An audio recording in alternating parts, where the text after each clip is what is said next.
Assalamualaikum Ananda semua, salam Rahayu.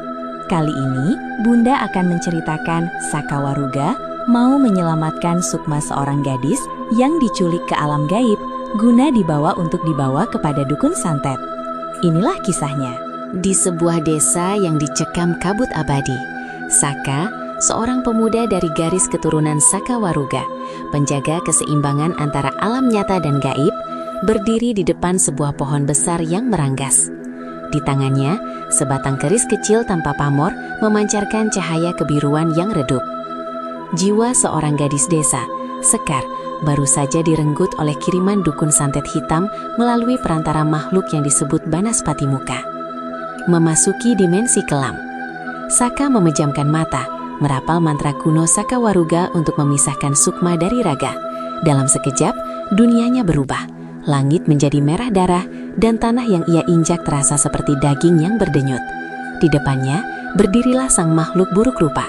Tubuhnya setinggi 3 meter, kulitnya mengelupas menunjukkan otot yang membusuk, dan wajahnya hanya terdiri dari satu mata besar di tengah dahi dengan mulut lebar penuh taring yang meneteskan nanah.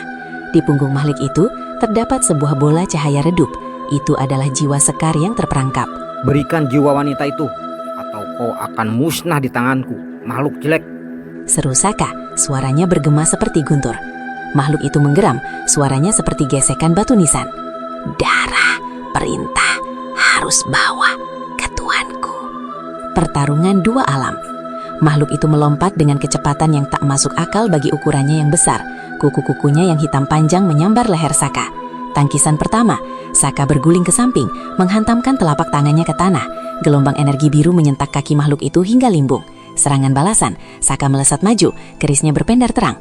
Ia mengincar dada makhluk tersebut, namun si makhluk menyemburkan cairan hitam pekat dari mulutnya yang berbau bangkai. Teknik Saka Waruga, Saka tidak menghindar. Ia memutar kerisnya membentuk lingkaran pelindung. Cairan itu menguap sebelum menyentuhnya. Demi leluhur Saka Waruga, Aji Panglarat, Saka menusukkan kerisnya ke udara kosong. Tiba-tiba, rantai cahaya muncul dari tanah dimensi itu, membelit tangan dan kaki si makhluk buruk rupa. Makhluk itu meraung kesakitan saat cahaya suci membakar kulit busuknya. Puncak pertarungan. Makhluk itu memberontak hebat. Kekuatan dari dukun santet di alam nyata memberinya energi tambahan. Matanya memerah dan ia berhasil memutuskan satu rantai cahaya. Dengan satu pukulan keras, Saka terpental hingga menghantam pilar tulang yang tumbuh dari tanah. Saka terbatuk, merasakan dadanya sesak. Namun ia melihat jiwa Sekar di punggung makhluk itu semakin meredup. Jika jiwa itu padam, Sekar di alam nyata akan tewas. Saka bangkit, memegang kerisnya dengan kedua tangan. Ia memfokuskan seluruh energi batinnya. Kau hanyalah budak dari keserakahan manusia. Kembali ke ketiadaan. Saka melesat seperti kilat. Kali ini ia tidak mengincar fisik makhluk itu, melainkan segel gaib di keningnya. Titik kendali sang dukun. Jelep, keris Saka tertancap tepat di tengah mata makhluk itu. Cahaya putih menyilaukan meledak dari titik tusukan. Makhluk itu melangking dahsyat sebelum tubuhnya hancur menjadi debu hitam yang tertiup angin dimensi. Akhir yang menegangkan. Saka segera menangkap bola cahaya jiwa Sekar sebelum jatuh ke tanah. Dengan sisa tenaganya, ia berlari menuju gerbang dimensi yang mulai tertutup. Begitu ia melompat masuk, kesadarannya kembali ke raga fisiknya di bawah pohon besar. Di depannya, tubuh Sekar yang semula pucat pasi tiba-tiba menarik napas panjang dan terbatuk. Di kejauhan, terdengar teriakan melengking dari arah gubuk sang dukun santet. Pertanda ilmu hitamnya telah membalik, menghancurkan pengirimnya sendiri. Saka terduduk lemas, menyarungkan kerisnya yang kembali meredup. Tugas seorang Saka Waruga telah usai, setidaknya untuk malam ini.